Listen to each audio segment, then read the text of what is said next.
refait la séance.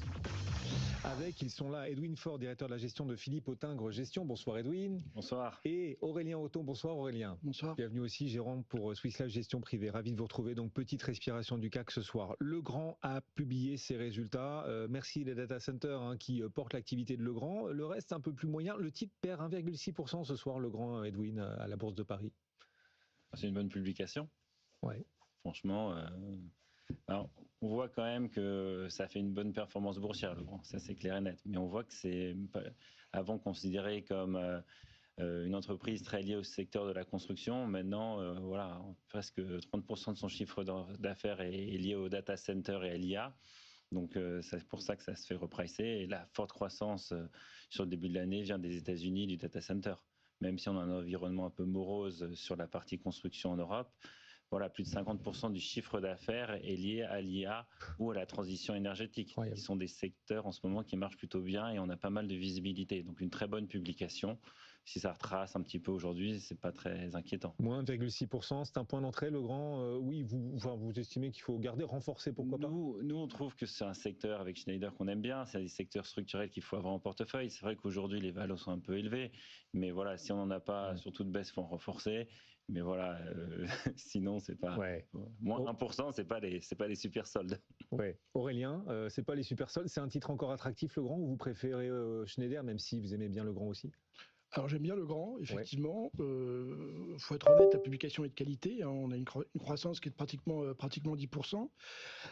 Comme chez Schneider, il y a également une certaine prudence sur les guidance qui n'ont pas été relevés. C'est assez compréhensible étant donné le contexte politique et géopolitique. Après, moi j'ai quand même une préférence assez marquée pour Schneider, parce que le profil de croissance me paraît plus diversifié que chez Legrand. Chez Legrand, la croissance est tirée par les data centers et par les US, alors que chez Schneider, on a quand même un profil un peu plus diversifié. Il y a certes les US, mais il y a aussi une croissance qui est significative en Europe et dans les autres zones géographiques. Il y a toute cette partie automatisme industriel qui retrouve de la croissance. Et puis ensuite, quand on regarde la valorisation, on a une valorisation chez Schneider qui est autour de 22-23 fois 2027 en termes de PE, alors qu'on est plutôt autour de 26 chez Legrand, pour un profil de croissance qui est de croissance organique qui est moins dynamique. Donc je préfère effectivement Schneider. Vous êtes tous les deux d'accord, plutôt Schneider que Legrand, sauf qu'attention messieurs, on le rappelle, comme hier, là, Romain arrive et Romain, sa voix compte double. Romain, donc, Bourse Directe, la lecture graphique, Schneider ou Legrand, lequel a le plus de potentiel? Pour nos deux experts fondamentaux, c'est plutôt Schneider qui en a le plus. Est-ce que graphiquement, vous êtes d'accord? Mais je suis embêté parce qu'elles ont toutes les deux une configuration graphique, en tout cas à court terme, qui n'est pas terrible pour tout dire, et la réaction du jour n'est pas excellente. Legrand, elle a pris plus de 4% en séance, elle clôture en baisse et elle forme ce qu'on appelle un avalement baissier, c'est-à-dire que la bougie du jour a englobé celle de la bougie précédente. Alors, une bougie ne fait pas la tendance, mais hier, on avait ouvert avec un gap haussier et le volume d'hier, alors qu'on avait progressé, était inférieur à celui d'aujourd'hui aussi.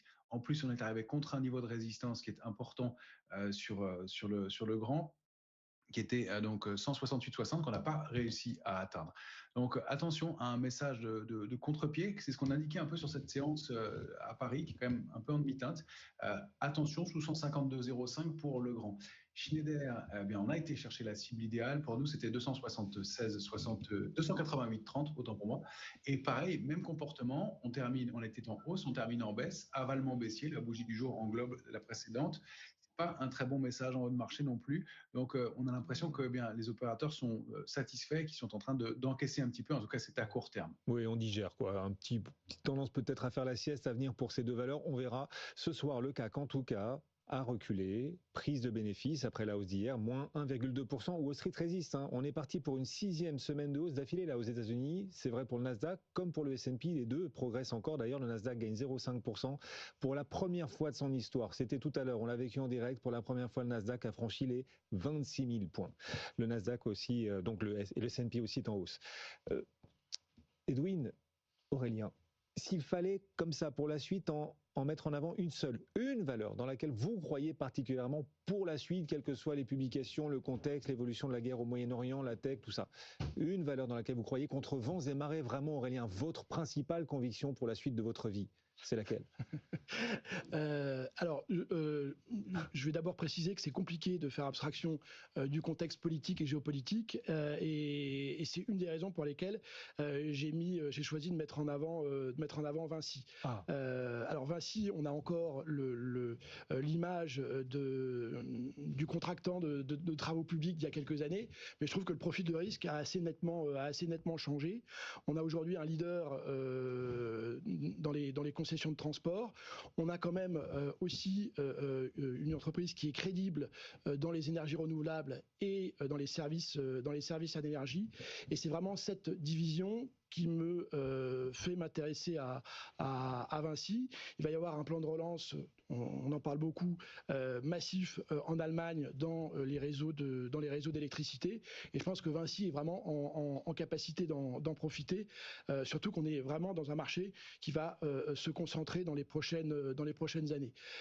Quand on regarde en plus la valorisation, Vinci, on a un titre qui se paye 13 fois les résultats attendus l'année prochaine, alors qu'elle va générer autour de 8% de sa capitalisation boursière cette année. Donc je trouve que c'est vraiment des niveaux de valorisation attractifs. Et j'ajoute en plus que le contexte politique plaide pour ce type de dossier, parce que si on devait avoir un retour de l'inflation, l'avantage c'est que la partie concession, les contrats sont indexés sur l'inflation, donc c'est quand même et à un an d'une présidentielle, vous faites le pari Vinci justement d'un acteur de la concession. C'est un choix pour le deuxième semestre. Je trouve que moi je vous demandais un investissement à vie, quoi, c'est-à-dire une conviction pour le reste de votre vie. Pour le reste de ma vie, moi je mettrais. Vous n'êtes pas obligé de répondre. Pour les 5 prochaines années, je pense qu'on peut mettre en avant des acteurs de la défense. Bon. Si c'est pour les 5 prochaines années. Pour le deuxième semestre, je maintiens ma conviction sur Vinci, très attractif en termes de valorisation et qui en plus est quelque part immunisé contre un certain nombre de risques. Edwin, vous mettrez quoi au cœur de votre vie jusqu'au bout, là, jusqu'à la fin, là? Une valeur. C'est une petite entreprise au UK qui s'appelle MS International. C'est une entreprise spécialisée dans tous les systèmes anti-drones, principalement navals. Ils ont signé des gros contrats avec les US Navy et là récemment avec l'Allemagne. Ils se diversifient aussi sur tout ce qui est anti-drone de char, dont ils ont déjà envoyé quelques prototypes en Ukraine et qui fonctionnent. Aujourd'hui, les guerres de drones vont être la majorité des attaques futures. On sait que toutes les armées à travers le monde sont sous-équipées. Pour vous donner une idée, le début de la guerre en Ukraine, c'est 14% des attaques, c'est du drone. Aujourd'hui, c'est plus de 90%. Les systèmes anti-drones sont encore peu exploités. La guerre qu'il y a récemment avec l'Iran montre aussi que la partie navale est aussi une partie sous-investie. Et drones navals. Drones navals et drones terrestres. On a des croissances à 2 chiffres sur les prochaines années, des marges à plus de 20%. Aujourd'hui, cette entreprise est peu suivie par les analystes, il n'y en a même pas. Donc on a fait tout ce travail d'aller au fin fond de l'Angleterre pour parler avec les dirigeants qui ne voulaient pas nous parler au début, pour identifier cette valeur. Aujourd'hui, ça se paye 15 fois le PE. Pour de la défense, de l'anti-drone, c'est cadeau. MS International, c'est le nom de ce titre. Un acteur de la défense anti-drone au Royaume-Uni. On a aussi des pépites françaises, bien sûr, mais c'est intéressant. Voilà, on découvre des valeurs. Beaucoup moins cher que les pépites françaises. Ah oui, voilà. Ah oui, c'est cadeau. Ah oui, d'accord. Ah, c'est cadeau. Ok. Ouais. Intéressant, là. Ils jouent leur vie. Enfin, ils sont en train de vous expliquer quelles valeurs ils sont prêts à mettre au cœur de leur vie, au cœur de leur portefeuille jusqu'au bout, jusqu'à la fin. Mais moi, je pensais que vous répondriez Trigano quand même.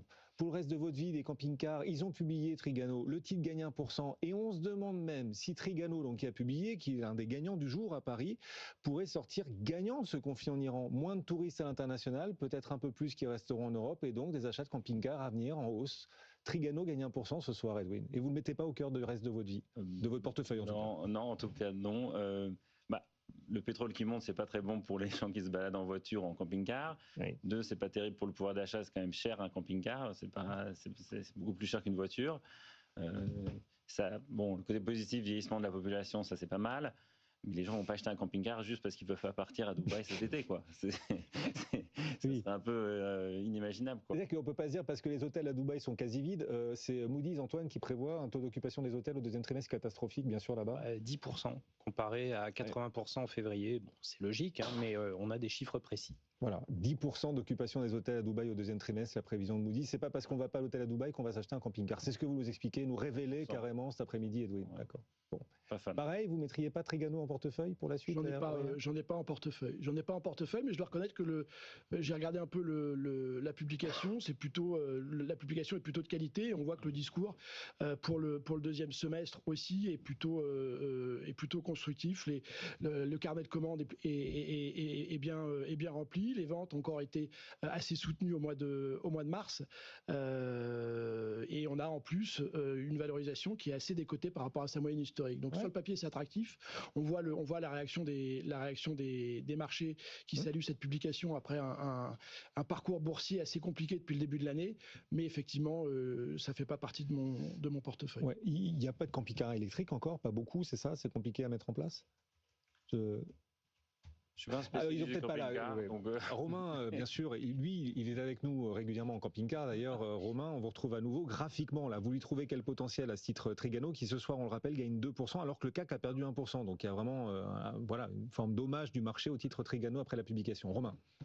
Oui, pas mal de volatilité sur le titre depuis une semaine et surtout on n'a plus de tendance sur Trigano qui avait formé un nouveau plus haut au mois de janvier dernier. Depuis le mois de novembre, on est calé entre 139,20 et 168,60. C'est le trading range. On est plutôt dans la borne haute de ce range si on veut voir les choses de façon positive, mais il n'y a pas de tendance. Donc il faudrait déborder 168,60 pour réactiver la dynamique haussière. On n'a pas de signal très franc dans ce sens-là. Mais si c'était le cas, on pourrait rallier 198,40. Attention, sous 139,20, on repartirait à la baisse dans ce cas-là, et la cible, c'est 109. On aime bien, vous tous qui nous suivez, vous faire découvrir des pépites aussi, hein, on sert à ça. Alors, vous nous faisiez découvrir une pépite britannique à l'instant, dont vous avez rencontré la direction. C'est vraiment le travail des gérants actifs, ce travail dénicher des pépites. Un de nos auditeurs aussi nous interpelle, c'est Ricky, ce sera la deuxième ou troisième fois qu'on en parle de cette valeur, c'est Artech. Pour investir justement dans la transformation électrique et les transformateurs électriques. On aura besoin de plus en plus d'électricité à l'avenir. Et lui, Ricky, nous dit, Artech, c'est pas très connu et pourtant c'est un carton, c'est une valeur espagnole qui, selon cet auditeur, garde du potentiel. Vous aimez bien ce titre? Attention, c'est pas très liquide, donc prudence, mais vous l'aimez bien cette valeur? Ça fait extrêmement plaisir cette question parce que c'est une entreprise qu'on a dans le portefeuille depuis 3 ans. On l'a acheté à 4 €, ça vaut 40 €. Donc on fait x10 sur cette position. C'est pas toujours le cas, mais je précise. C'est une entreprise qui est dans tout ce qui est transformateur électrique. Il y a un vrai problème d'électrification en Europe, à la fois pour les data centers, mais aussi pour tout ce qui est énergie renouvelable et alternative. C'est une entreprise qui est présente dans presque tous les pays du monde, qui a des croissances élevées, des marges qui se sont améliorées. C'est une entreprise familiale qui a été montée par la famille Arteche en 1946, après la Seconde Guerre mondiale.